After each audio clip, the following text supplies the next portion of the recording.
平安，欢迎收听迦南之声，我是刘应叶牧师。3月13日，我们与上帝作为的距离，我们要读的经文记载在约伯记7章到12章。RPG 我们要祷告的金句记载在约翰福音9章3节。耶稣回答说，他失明跟他自己或他父母的罪都没有关系，而是要在他身上彰显上帝的作为。当邓恩被医生告知他剩没多少时间可以活了，邓恩脑中浮现的是，上帝试着要告诉我什么？我可以将我的痛苦看作是惩罚或怜悯，但我得承认，我不知该如何解读它。我该如何理解这个疾病呢？我无法下结论，纵然死亡会为我下结论。如果这确实是一种惩罚，那就让我将它翻译并解读为一种怜悯吧。因为就算它看来像是惩罚，但能死在你的怀里，并借着死亡与那为我而死的主连结，就是你恩慈的最佳明证。来自于邓恩，他有一本书，这本书是一个祷告的书。这个祷告的书是他在生病之后实在没有办法回应神，没办法祷告的时候，跟神的一个对话。这个对话里面真的是道尽很真实，道尽他自己跟上帝在紧急时刻的那个祷告。邓恩本身是非常有才华，他是英国著名玄学派诗人兼牧师。他一生经历贫穷，但是他很浪漫跟忠诚，当然还有疾病跟痛苦。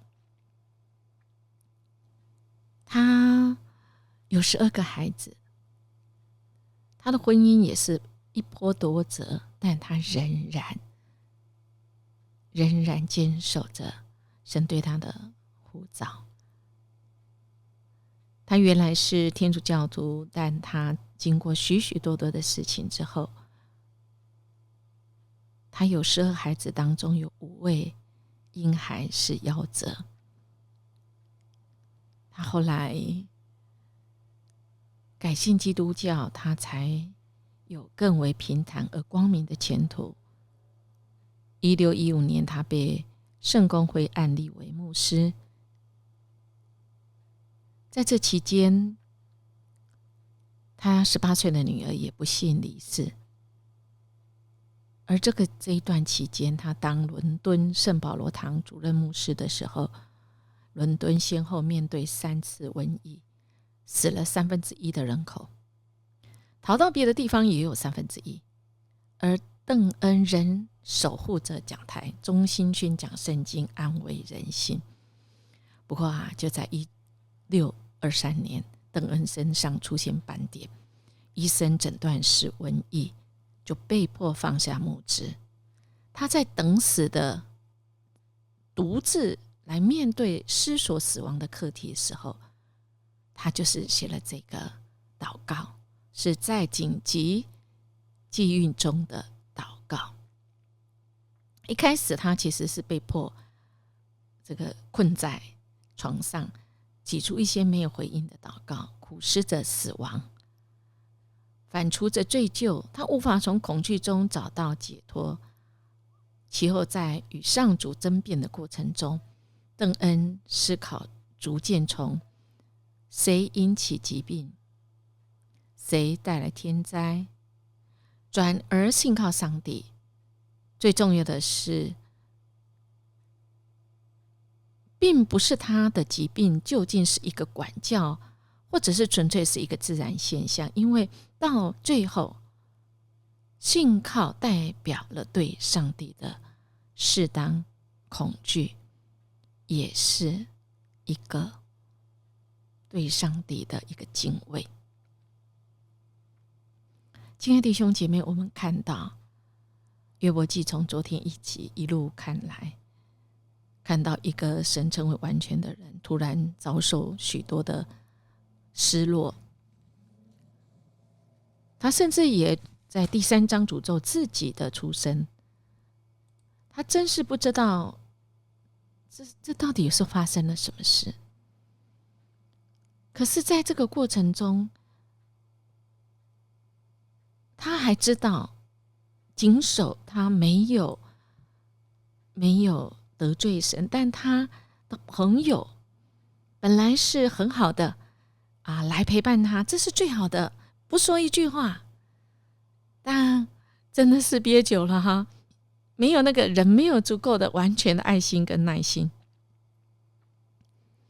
就开始会想说，你到底是什么原因呢？一定是你的得罪神呢？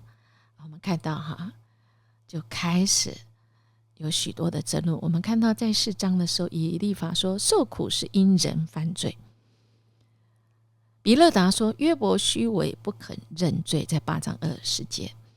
说法在11章6节说约伯看不见自己的罪。哇，这个约伯就起来辩论了哈，对以利法说他不承认有错。6章10节对比勒达说人受苦非因罪。9章22节对所亚说不义的人为何兴亡呢？真的是有时候我们对不知道的事情应该是说我们要更多的谦卑我们今天读到这些的经文，从前面一路读来，我们看到约伯和3个朋友的这个第一个循环的对话。他3个朋友都认为约伯受苦是出自于罪，不论是他或他的儿女的罪。正是因为罪他的这个一家才会遭受到不幸。因此呢，3个朋友就劝解约伯尽早认罪悔改，持守正直，神还会继续的祝福他的。3个朋友不寻求真相，一昧的指控约伯的不义，使得约伯更加的受伤了。因为约伯除了反驳3个朋友的因果论，他也提出来要与神争辩的请求，希望神为他伸张正义。亲爱的弟兄姐妹，这个是一定会的。约伯纵使向神发出埋怨，认为神无故发怒责罚他，他却不停地转向神。他知道他要找的是神，祈求神听他的祈求。这让我们能够警惕自己在受苦朋友的旁边的时候，我们要懂得先同理他的感受，倾听他的需要。还有我们其实是要带领他跟神面对面我们都只是人，我们最多只能陪在他身边我们知道张文亮教授在去年8月，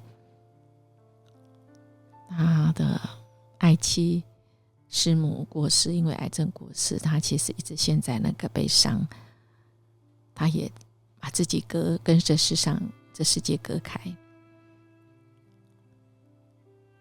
教会的人或他认识的人用圣经的话来安慰他，他就会觉得说更受伤。你应该对神要有信心例如是这样子。他就觉得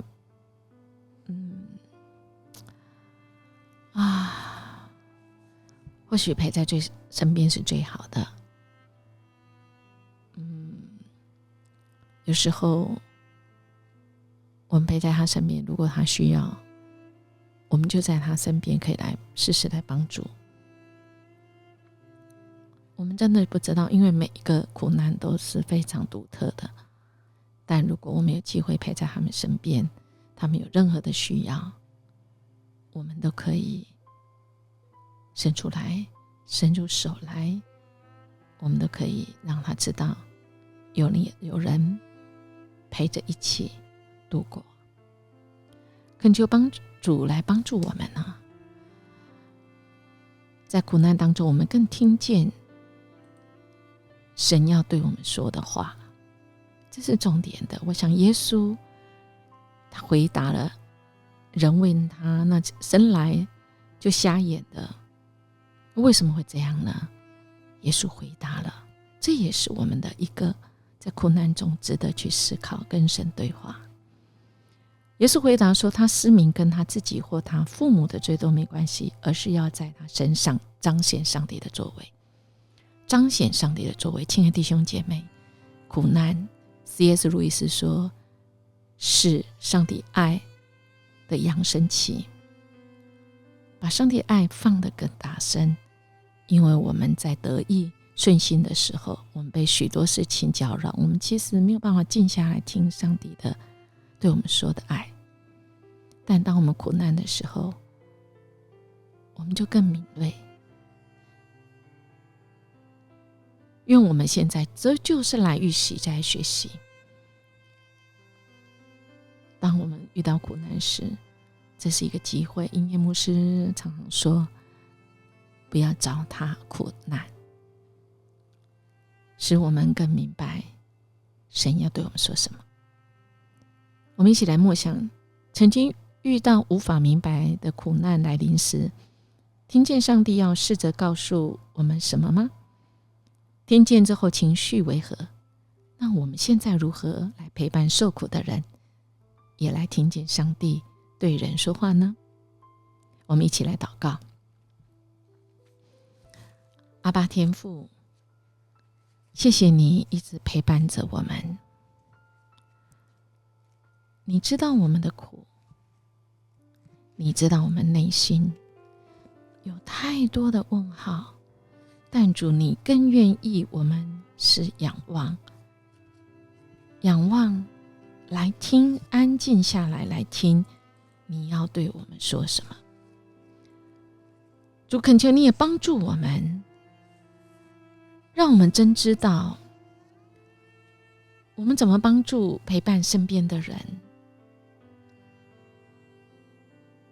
主，我们知道我们一生道路都在你手中，恳求你帮助我们，无论在顺境逆境，都信靠你是良善又恩慈。特别我们在受苦的时候，不明白你作为时，我们听见，安静下来，听见你对我们说话。谢谢你永不放弃我们，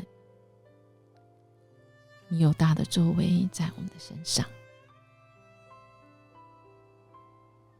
我们这样祈求祷告，奉主耶稣基督的名求，阿们。